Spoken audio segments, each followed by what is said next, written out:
Sometimes you got to drive them like you stole them or you won't get anywhere.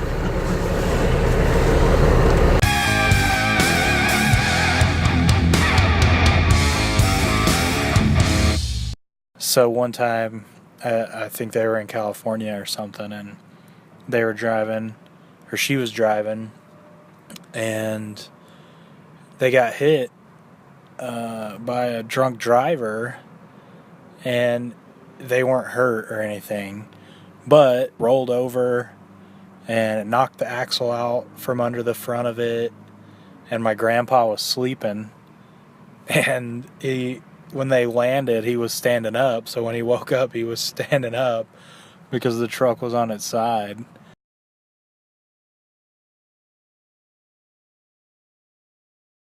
I have driven in every state in the United States but Delaware and Montana.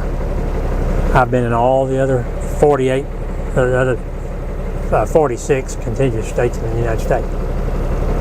And I like seeing the scenery. And a lot of drivers like to drive at night because there's less traffic. And I like driving in the daytime because you can see further than 100 yards on either side of the road. I've passed stuff at night and seen it all lit up, and I'm thinking, wonder what that is over there. And when I come back through the next day, I can look over and go, well, there's a shipyard over there, and they're building a ship, you know, and you get to see. So that's why I try to do all of my driving in the daytime. And now that you have smartphones, if I see something's kind of interesting, I'll pull over on the shoulder of the road and go out and take pictures of it.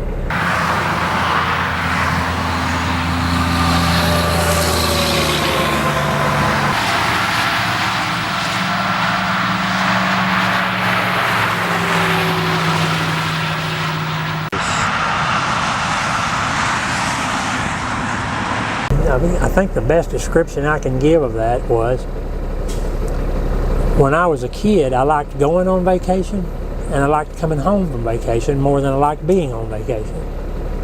Just to see the countryside. If we went to Dallas to Six Flags, or if we went to Florida for a week, I always liked the trip of going and coming back to see stuff. And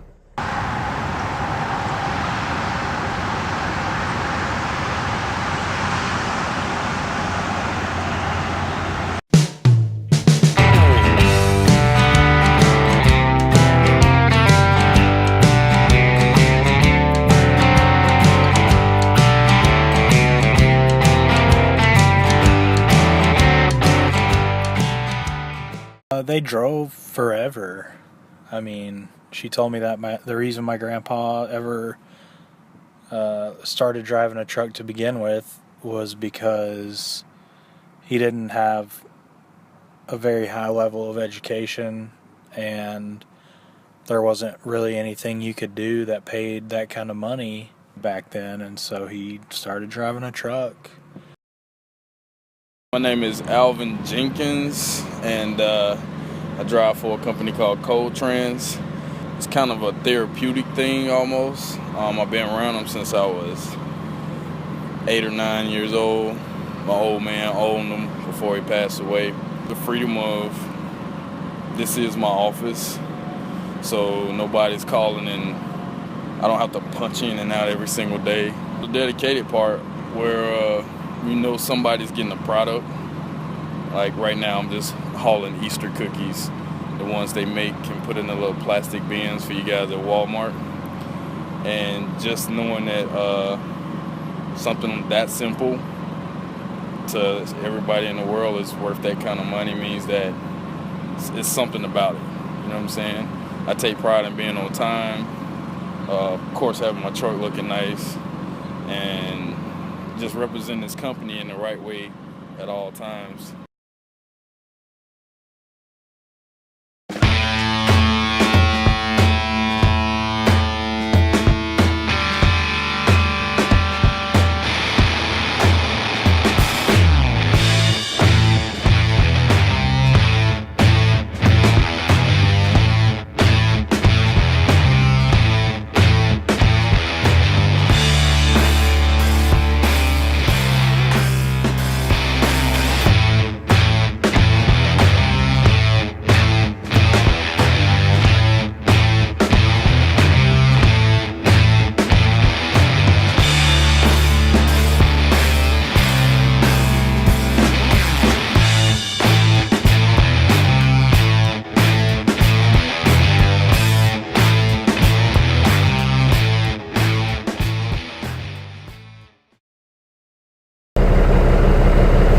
I've been out west, Oregon and Washington, all over California. And I don't really like California. The speed limits are too low. This particular truck, and most of the trucks I've had, have got big motors in them. Big motors translates, believe it or not, to better fuel mileage, because the engine's not having to work hard as it can all the time. And big fleets will buy trucks with 325 horse engines in them and wonder why they get 7, 8, 9 miles to the gallon. Or no, they're doing less, 4 or 5. And then they'll see ours. When I was leased to Landair delivering to the goodies stores, we had 10 owner operators. All of us had 500 horse engines or bigger, and we were all getting 7, 8 miles to the gallon. And the company trucks had 325 horse engines, was all getting 4, 3.5. And the company hired a guy. He came to Russellville, and I took him out to lunch because he got my truck leased on without me having to take it out to Greenville, Tennessee. So I took him to lunch. Thank you for getting my truck where I could get it leased on from here. I said, why did they hire you? He said, they hired me to get our fuel mileage up. He said, I know some tricks. I said, do you know the trick to put 500 horse engines in your trucks? He said, well, no, I never thought about that. And I said, well, that's why our trucks get better mileage than yours. I said, yeah, we run them fast. We can do 75, 80 miles an hour down the turnpike. But our engines are not working hard. Our engines are idling and easy cruising.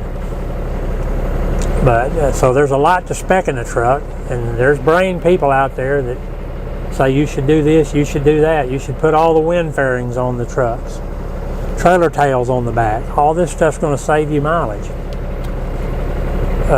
Those trucks still get 4.5, 5 miles to the gallon, and I have none of that stuff, and I'm still getting 7.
I always think of my grandparents whenever I see a big rig, and I'm lucky to have been around people like that were good, clean people who were just hardworking people.